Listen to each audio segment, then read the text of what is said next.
Absolutely. I mean, I found it really fulfilling. I loved the creative energy. I loved the problem solving. Yeah. I loved the openness of the beginning of a job, and I loved the completion in terms of going from concept to creation. Sure. I really loved that process.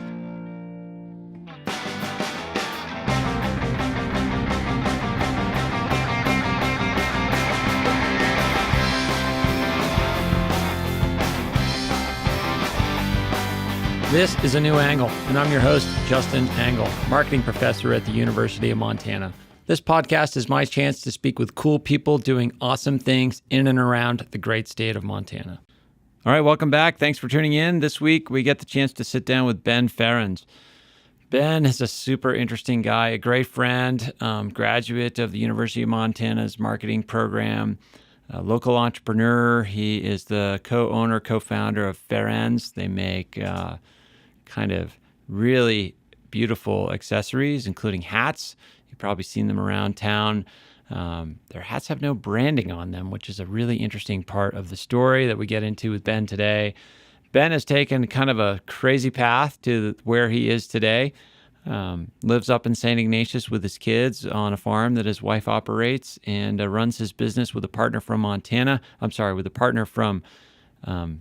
Manhattan here out of his studio in Missoula, and the circuitous path he took to get to where he is, and the laser focus he has had on what he wants as far as a life well lived is pretty inspiring. So listen for that in the conversation today, and I'll turn it over to Ben Ferencz. Okay, so we're here today with Ben Ferencz. Ben, thanks for coming on the podcast. Thanks so much for having me. It took me about, 7 or 8 times of meeting you and getting to know basically it took me a long time to figure out how to pronounce your last name. So did I get it right? Yeah, it's pronounced FairEnds. And one of the things that a lot of people don't know is FairEnds, the brand, is actually the phonetic pronunciation of my last name. There we go. So owner, operator, founder, all those things, the man that makes FairEnds happen, FairEnds the brand, which we'll get into. So anyway, thanks for coming on the podcast. Yeah.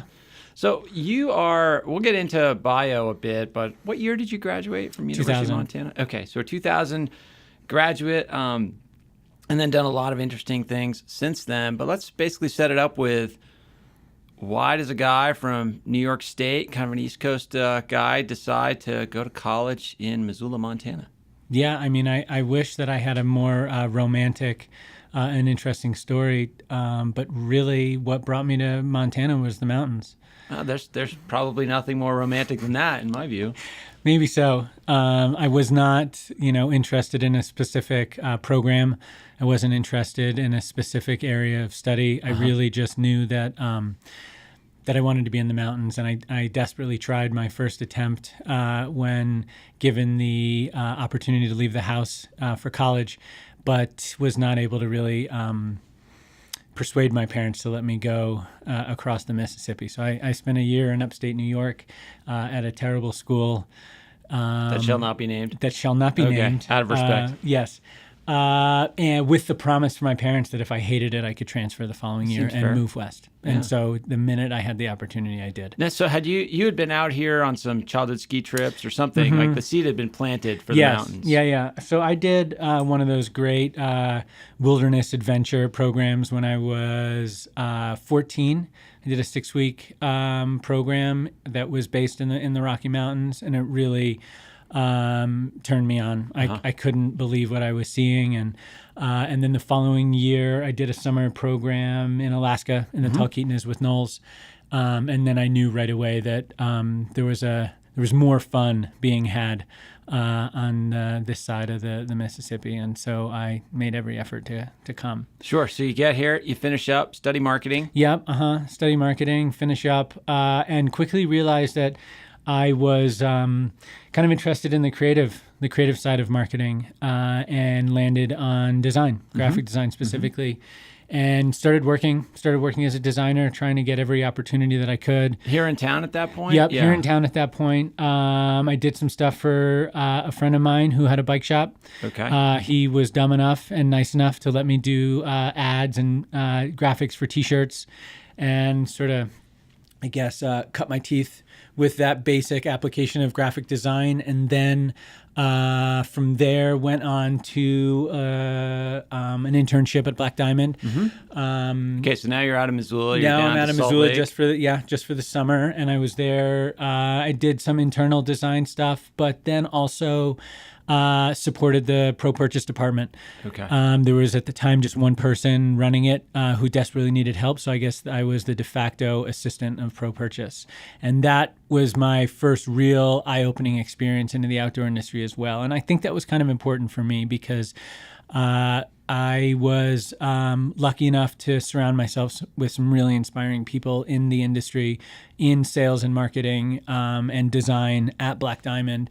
And they made it clear to me that, you could do a couple of different things with your career. You could either do what you love for work, or you can work so that you can do what you love. Sure. And I never lost sight of that. And so sometimes I found myself kind of far away from what I loved, and other times I found myself doing what I loved for work, but not necessarily finding the most fulfilling work with it. So anyway, out of Black Diamond, I then came back to Missoula, and I worked at an agency here in Missoula as a production artist, which is kind of the lowest level of ranking, I would say, on the creative side. But you're in the game. But I'm in the game. You're with an agency. You're building a resume, building experience. Totally. So I had all of my little, design gigs that I had done prior. Nothing professional per se, but documented and published, and I think I was able to show some competency. Yep. And then quickly moved up from production into design as a junior designer. Worked at a couple agencies here in Missoula, and then realized that I needed to get more experience. I needed to be faster. I needed to be more aware of design as an industry. And even though I had sort of started, I really didn't have the formal training, either from an institution or even years of agency experience. And so I left Missoula.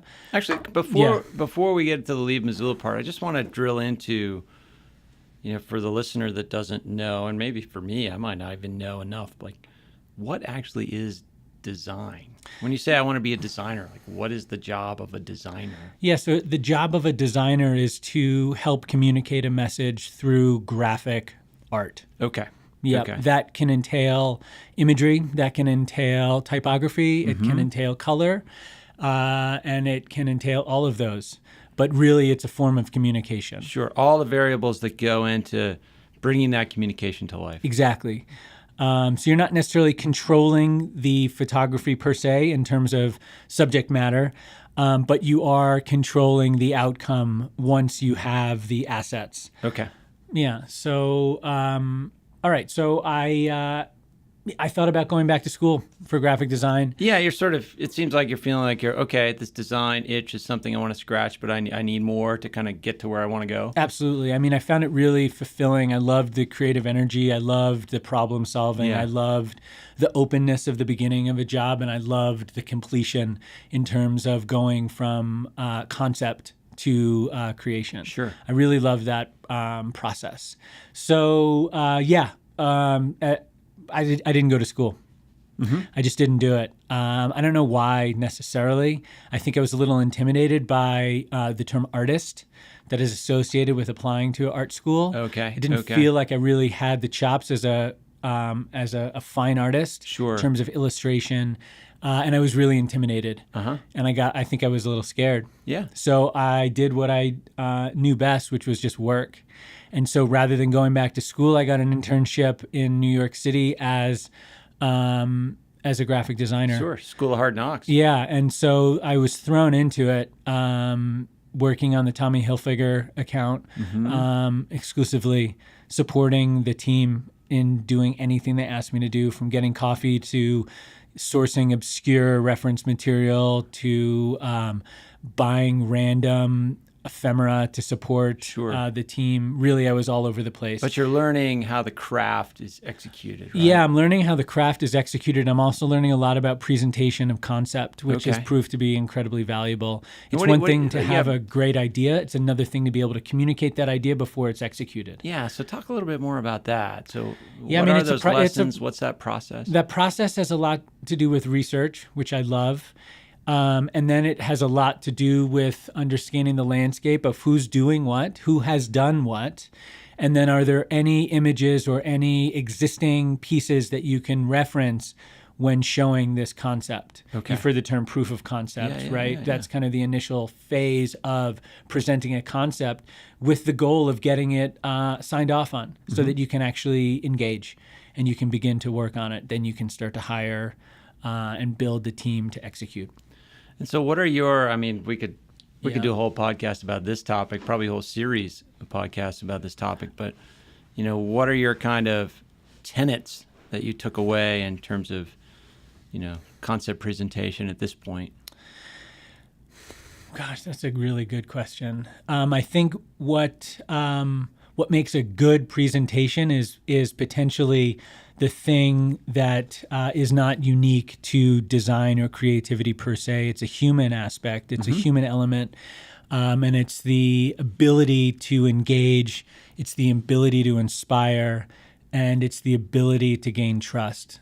All things that are important for people in relationships outside of business as well as within business.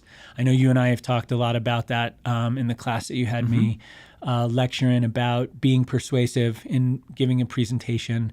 And I think those are the tenets, the things that we discussed in your class that are very human, that are not about creativity per se. Right. I think when you couple that with creative, when you couple that with an example of a concept, that's when you really start to persuade people in terms of advertising, which is where I was. Yeah. So you're developing a notion of how the product gets made. You're noticing, you're starting to understand how sort of the product is sold in a way, or the relationships are built is maybe the better term.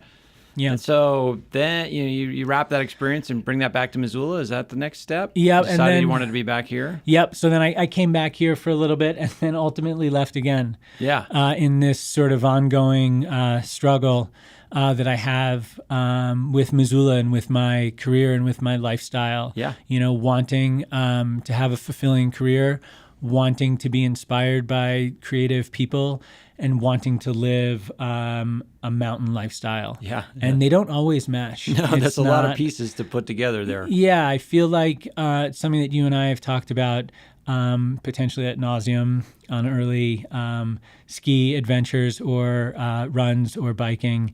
It's easier to make money in the city. There are more opportunities, and that's the reality of it. And so if you want to be here, you want to be in Missoula, you really need to have the grit. You really need to be able to see it through. And it's hard sometimes. And sometimes the ceiling's a little low for creatives here. So you have a choice. You can either leave or you can make it the place that you want it to be. And I've done both. So you've come and gone. You've had your sort of, a variety of experiences that taught you what you want out of a professional existence, but also what you want out of a balanced lifestyle. And Missoula Western Montana seems to be a place that just can't get out of your system. Yeah, it's this like little gnat that just keeps sort of so let's nibbling. Yeah, so let's fast forward on the bio a little bit, and let's talk about we'll talk about Freeman Transport a little bit. So Ben, you and a partner for a bit of time had a custom bike business. Yeah, for about 5 years. And I will say, too, just before that started, so I did wind up spending 3 years in New York working at agencies doing, small boutique-y stuff, like art books and installations, museum work, to a very large kind of corporate, publicly held agency, and then something in the middle.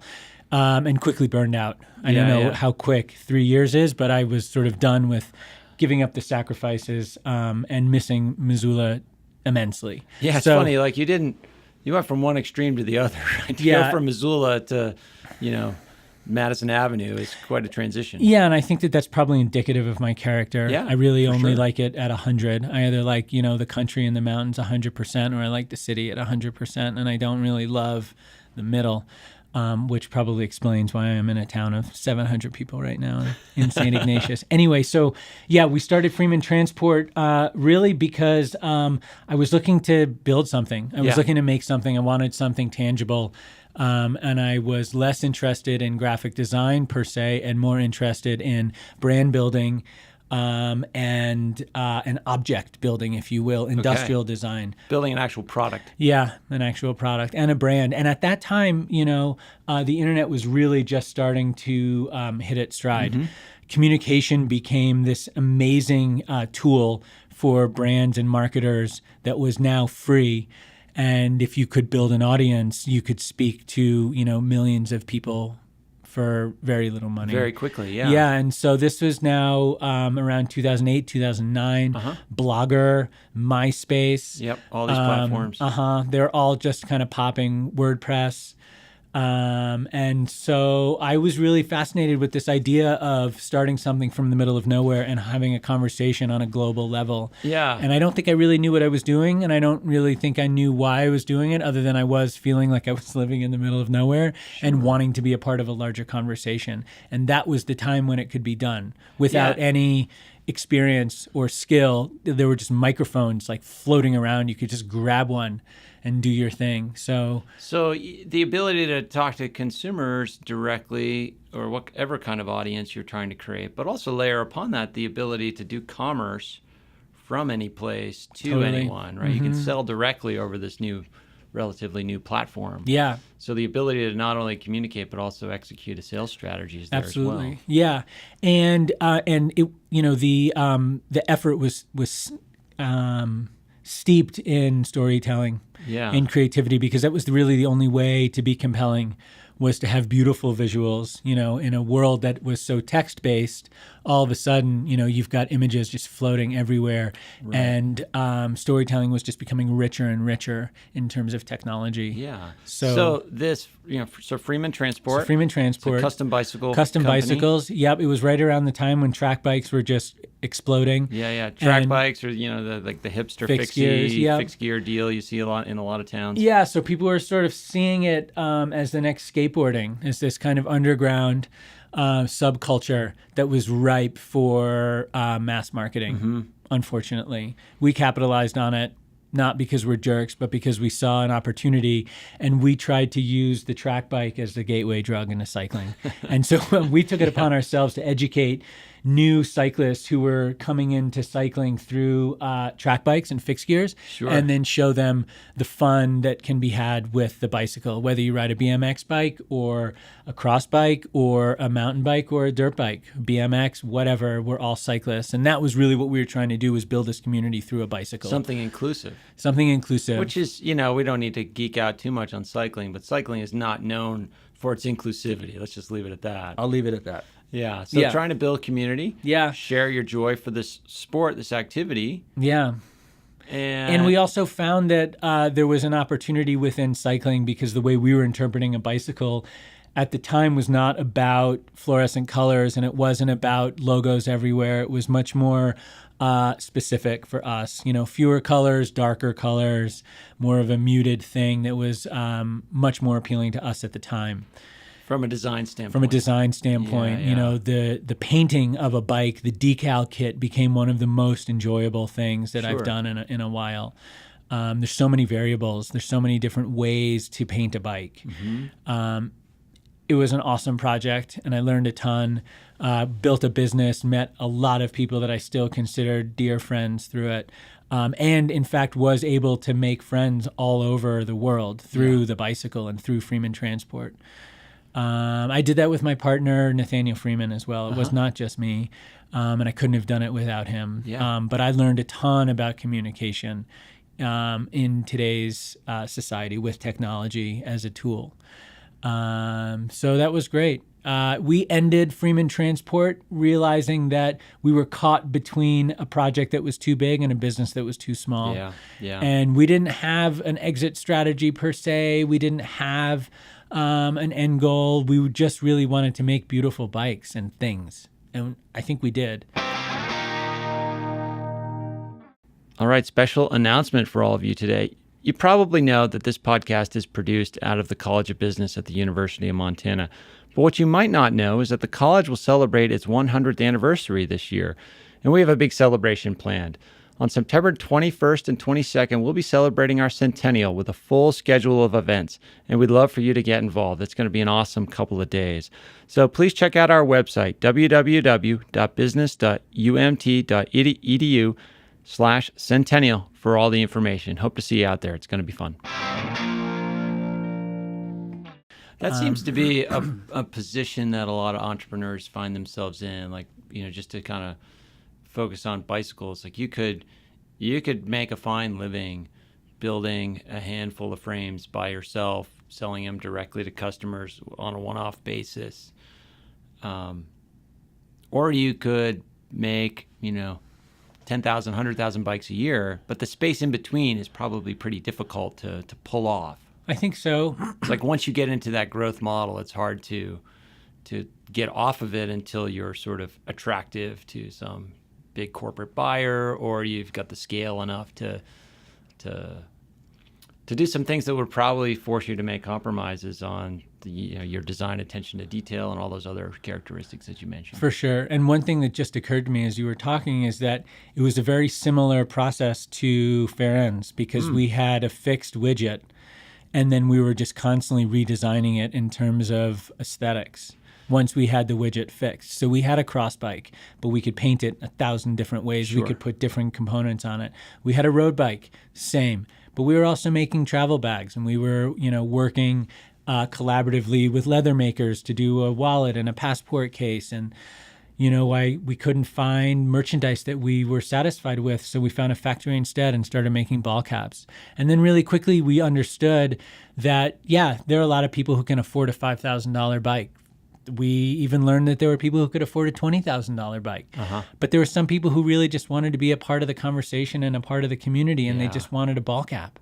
And then, oddly enough, we found stores who were not selling bikes, but they really wanted to sell our ball caps.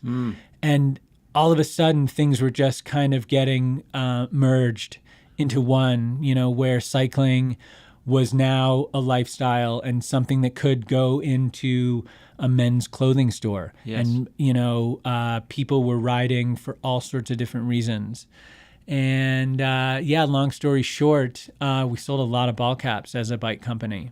And you're starting to see through your own bottom line, your own community building, this power of brand, which you had sort of developed an understanding of building a brand through your agency experience, I'm assuming, but now you're seeing it sort of come to fruition with the own sort of brand that you're creating. Yeah, and for me, it was kind of the first opportunity to take a director's role in terms of creative, and not feel like I needed to do everything myself, and hire and build team, and delegate.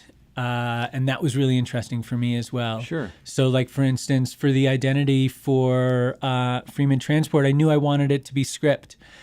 Script logos have this feeling of the hand. They have this great representation of things that are handmade. And I knew I wanted a script for the logo for the down tube. Sure. And recognized that I needed someone who specialized in hand lettering, and stumbled upon Benny Gold in San Francisco, who was doing some amazing things in the skate community. So hired him, commissioned him, was able to work with him, direct him to a place where we had a really unique and really beautiful logo.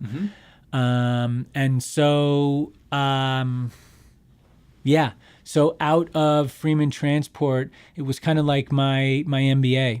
Yeah. I was able to learn so much about business, so much about running a business, so much about marketing, in today's world, and met a ton of people.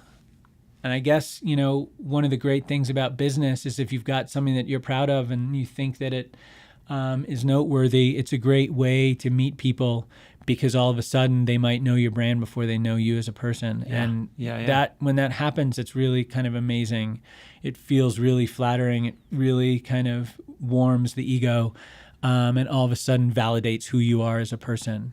Yeah. Well, it's interesting you say that, because I feel like in many ways, as we'll shift the conversation a little bit here to FairEnds, but that might be what's occurring here with this podcast. Many people in Western Montana, even broader audience, probably know your product, whether or not they know it by name, and whether or not they know it through you is a different story. But yeah, so let's transition to that. You're kind of winding down Freeman Transport, realizing that, whoa, there's something going on here with these accessories and the community associated with them. And you move into FairEnds, which is, I don't think calling it a cap company is the right definition. But that's what everyone does. Yeah, but let's speak about that a little bit. Sure. So, so through Freeman Transport, I met a really close friend, or I should say, I met a friend who was who I became really close with, and we were looking to collaborate. We were looking to do something together.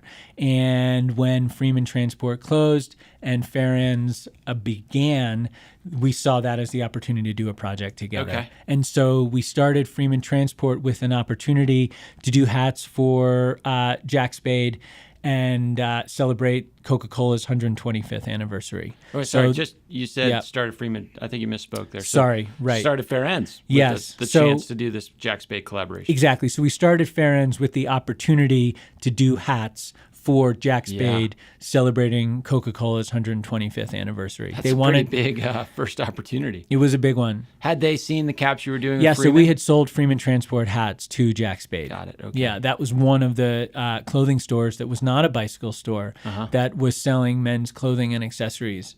And quickly they were using bikes. You could buy them from Jack Spade, but I think it was more of a merchandising move and more storytelling. But anyway, that was a great opportunity. And I think it quickly sort of validated us as a brand because we were able to launch and get in front of a lot of people. And so these are Jack Spade hats. Like these are private label. Yeah. You're manufacturing them. But at this point, is FairEnds a thing? Like if you guys it just became a thing. Okay, but nobody really knows what a FairEnds cap is, right? No. Okay. No, the release of the hats, the launch of the website, the printing of business cards, all happened at the same time. Yeah. Okay. So I think the conversation went something like, "Hi Ben, it's Chad. We need some hats. Can you make them for us? Sure, but it'll be under another brand. Is that okay? No problem. Okay, great." And so I guess what I'm getting at is, so you're thinking, okay, this is great with your partner to do this collaboration, this project, but it's kind of looking like a wholesale game at this point. But now you're direct. I mean, you've got, your hats are with your own label, and you have a deep relationship with your own customers. Like, what's going on at that moment in terms of you're thinking about this business opportunity? Sure. Are you going to be a wholesale player, or are you going to be a direct-to-consumer brand builder? Yeah, I think what we understood and what we identified was that there was an opportunity within the menswear market to position a hat that was not about branding and logos and sports and merchandising per se. It was more about an object, very much like a shirt, where every season the hat would be released in 15 different fabrics. Okay. In the winter, it would be heavier fabrics, and in the summer, it'd be lighter fabrics. Shape would be the same. And people could rely on the release of those hats every single season, every single year. This might not be the appropriate term, but like a piece of fashion rather than a delivery device for a logo. Yeah, and I really dislike fashion as an industry, so I would say it was an opportunity for an accessory that was more elevated than kind of this disposable, foam trucker totally. that, is made in Pakistan. Yeah. Well, if you ever seen one of the FairEnds caps, it's sort of the opposite of a foam trucker. Yeah. In many ways. Okay. Okay. So, so we saw the opportunity. We didn't know about direct to consumer necessarily at that point. I mean, that was very much a new model. Yes, there are some very old luxury houses that don't sell wholesale, that have their own brick and mortar and only sell direct. For us, what we wanted to do was launch, get it in the nicest stores we could find, and then build community and build direct sales around that. So we used wholesale as a marketing tool. Okay. With limited resources in retail, it's a great way. And so we just plugged along, and we were, I suppose, successful in getting into the top shops all over the country, if not maybe the world. But I'm not I don't say that to brag. I say it in terms of what was done. So we were able to get it into the shops that we wanted to be in. Positioned as a high-end accessory. Yeah, I mean, it's an expensive hat. You know, it's made in America. We use fabric from Japan, from America, from India, Asia. We're sourcing a beautiful fabric that you want close to your skin. Right. And we're making it in a factory that, is paying minimum wage and that is creating an atmosphere for their employees that are as nice as any other, job you could find in the industry. So, they're expensive and they are positioned in a more upscale way than, the disposable hat. Sure. Yeah. And so, along with that, you're able to kind of, it's expensive, but it's still at a price where people can buy into this community without, having to go into debt to do so or make Absolutely. bad financial choices. For sure. So the hats are $48. Yeah. So just to be clear, but we're not the only ones at that price point. Sure. We were not the only ones at that price point when we entered, and we still are not the only ones at that price point. And there are plenty of options north of that. So it's a real price, and it's not one that we've plucked out of thin air. We took basic business strategies and structure and went from there. Right. We do have enough margin to sell at wholesale, and we do have enough margin to do custom private label stuff. And that was one of the things actually that I learned at Freeman Transport. We built this business. It was so expensive. We were only able to go direct to consumer. And we were not able to scale it because of that. And now you've got a product that can scale. Now we have a product that can scale, and we have the widget that I was kind of looking for. Right. Something that we could create many, many, many times over without having to reinvent the wheel every single time. And I know I said that the bicycle was a similar product to that, but at the same time, it was very different because we're picking handlebar tape and what pedals, and you want to power tap. It's far more complicated. Totally. Yeah. It was a hard sell. It's a hard sale, to make someone happy at that level. So anyway, yes, now the hat is the widget, and it becomes very much of a design conversation between me and my partner, Martine. And then very much a product of storytelling and branding, where we are selling a hat, but it's really not about the hat per se. Right. I mean, the hat's the touch point, but it's also just about two friends who wanted to work together and stay in touch constantly, living in two different places. Your partner's located in New York, right? Yep, he's in New York. And I think remoteness in terms of work has always been something that's intrigued me. The idea that you could live anywhere and work from anywhere, I think is what really excited me about the internet in terms of communication and a marketing tool back in the days of Freeman Transport. So I still am really fascinated by storytelling combined with today's technology. And I continue to utilize it. Yeah, so we'll get into the storytelling piece, but before we do, I wanted to kind of drill in on a comment you just made about it sort of not being about the hat. Your caps are interesting in the sense that they have a distinct style and kind of a user experience. I mean, you don't, at least in my experience, the hats are, you put them on without an explicit expectation of it being different, but the actual physical experience of the hat is different, which is just kind of remarkable because the hat itself, there's no branding, there's no logos other than the one that's inside the hat. And so these appear to me to be very kind of conscious choices. Can you speak a little bit about, how your design ethic as manifest in these caps comes about? Yeah, I think being aware of fashion and luxury, one of the things that I noticed is that really high-end fashion brands and very luxurious products typically have very little branding. Right.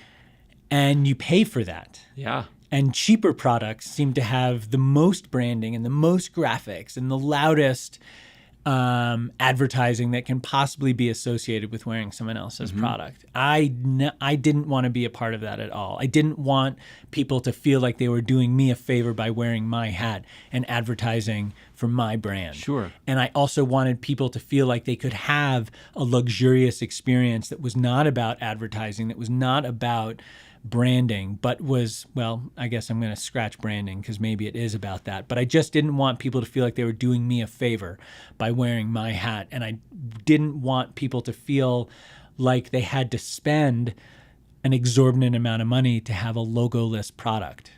Right. So that really was the thought process behind having an unbranded hat. And I wanted people to feel very easy about wearing it. You know, it's black, it's navy, it's corduroy, it's cotton, whatever, it's easy, you know, and the hats are supposed to be easy.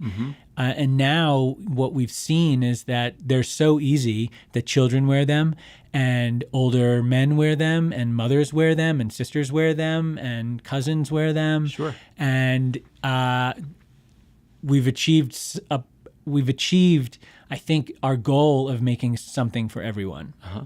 Because I think the lack of logo and lack of graphics. And so layer that onto, you know, you've got this sort of building community, which you have. You're telling stories visually. You're telling stories, you know, through written words, through blogging, through great different media types of collaborations. But you got this strong wholesale game going as well. You've done some pretty impressive partnerships, you know, the project Thanks. with Oakley and many others. Can you speak a little bit about that balance of the kind of business portfolio between the building of your own brand, but also jumping on these other collaborations?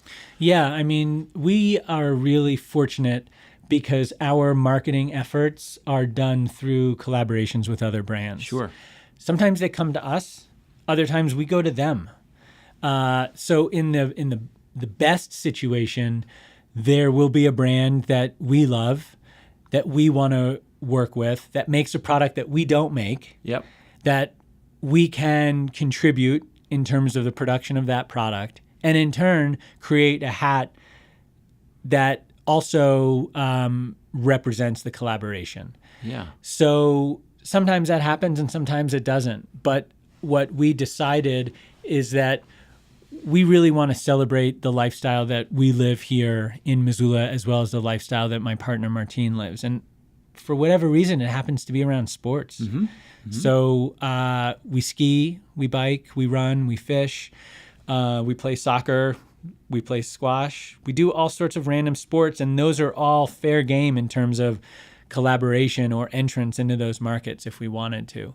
And so through the brand, we have been able to be the recipients of a lot of great projects where people come to us. Yeah. And so we feel really fortunate about that. We do a lot of private label stuff, just straight production for other companies where you have no idea we're involved. Company comes to you, says, we like your caps. Can you make us 10,000 to sell in our stores across the East Coast or whatever it is? Yes. So that happens. Then we also have companies come to us because they want to make a hat with us. They want our hat for them. Sometimes they have logos. Sometimes they have embellishments. That's fine. It doesn't matter to us. Sometimes our label is in it. Sometimes it's not. Sometimes we do a double label. Yep. So that happens. But these are all great marketing efforts because every single time we do this, we're gaining traction in new markets. We're meeting new people. We're generating new audiences. Although when you're talking about one of these companies approaching you that wants to do sort of a blended brand, so give FairEnds some presence in the collaboration, what are your kind of guiding principles for saying yes or no to an opportunity like that? I guess we have to, the number one thing is we have to like the brand. Yeah. We have to like the product, and we have to like the people. We don't work with everyone. Yeah. We say no a lot. That's kind of what I'm getting at is like what makes for a good fit. Good people. Good people. Yeah. Period. Okay. Nice people. Yeah. If you're nice, it works. If you're not nice, it doesn't work. Yeah. And we've been really lucky enough that we said this in the beginning. Like, we're going to do this thing. We're going to start this company, and we're only going to work with nice people, no jerks. And we've stuck to it. We don't have any mean people that we work with. That flows through in so much of your storytelling and branding. I mean, your website and your social feeds, they're just fun. Thanks. I mean, that's the idea. Like, that's what we love. Happy. Yeah. That's what we strive for in life, is to be happy and have fun. Yeah. As people, as a brand, what's better than laughing?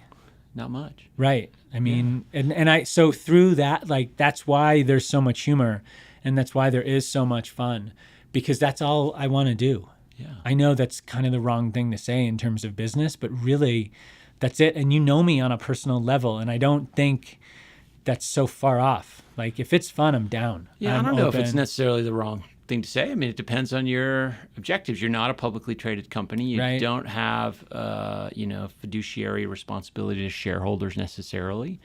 I mean, you've got other responsibilities that need to Absolutely. be taken seriously. Not every day is all fun. Right. No question. But yeah, kind of as we contemplate that notion, kind of what's next for FairEnds? What's next for the brand? Yeah. The product? Yeah. I mean, I think because the brand is rooted in creation, Yeah.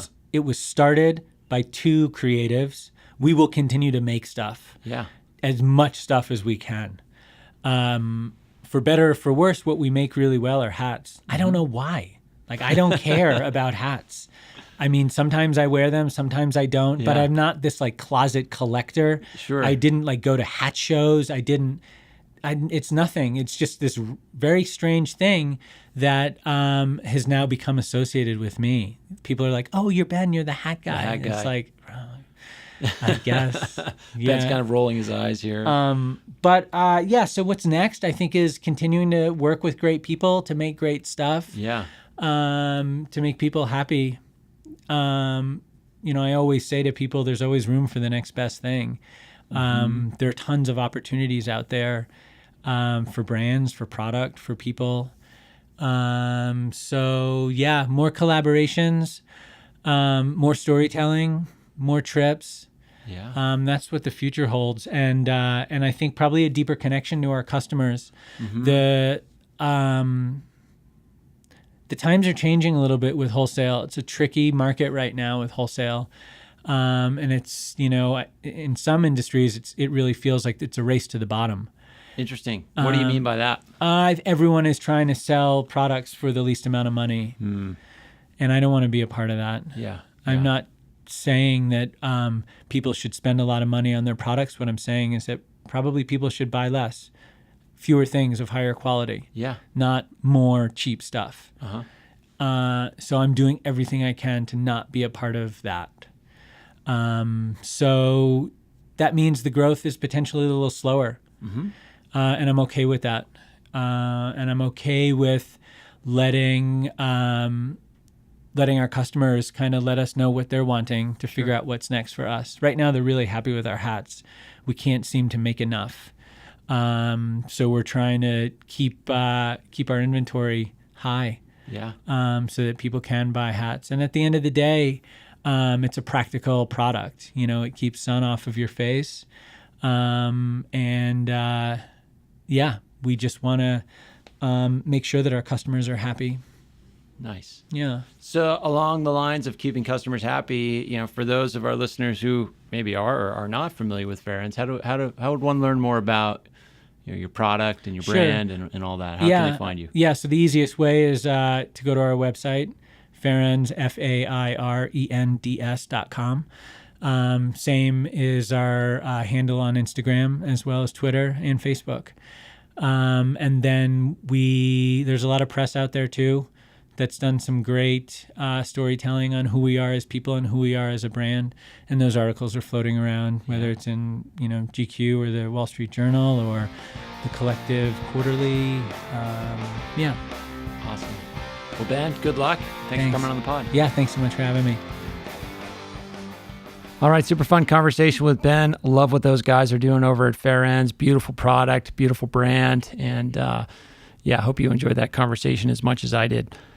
All right, next week is one I am particularly excited about. We got the chance to catch up with Kathy Cole. Kathy Cole is the new Vice President of Enrollment and Strategic Communications here at the University of Montana. and she's coming in to, it's a big job, right? Seth Bodnar, our new university president, recently restructured that department, putting enrollment and marketing communications all under the same house.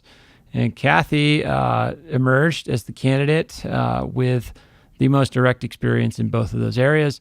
And she comes to campus with some really fresh ideas and a particularly interesting background and set of experiences that have prepared her for success here. So I super enjoyed my conversation with Kathy, and I look forward to sharing it with you next week. Stay tuned. Thanks for listening to A New Angle. We really appreciate it. Remember that A New Angle was brought to you by CED, Consolidated Electrical Distributors. They're one of the largest electrical wholesale suppliers in the country with nearly 600 locations nationwide. CED is a privately held business-to-business company that distributes just about every piece of equipment you need to keep your lights on, your energy flowing, and your lifestyle comfortable. CED is also an important employer in our community, and they have a keen interest in University of Montana graduates. To explore career opportunities, check out www.cedcareers.com. And if you enjoy this podcast, there are several ways you can support it. First, please rate us on iTunes. Ratings help others find the podcast. Second, write a review. The more reviews we get, and hopefully positive ones, the more we can grow. And third, just tell your friends about it. Before we go, I'd like to thank a few folks for making this podcast happen. First off, thanks to Elizabeth Willey, Communications Director here at the College of Business. And thanks to our fabulous interns, Savannah Sletton and Max Gibson. I'd also like to give a special shout out to VTO for providing us with music. And finally, thanks to our producer, Jeff Meese. As we go, if you have any questions, suggestions, comments, insults, whatever, please email me at anewangle@umontana.edu. Help us spread the word and be sure to use the hashtag #anewangle when you do. Thanks a lot and see you next time.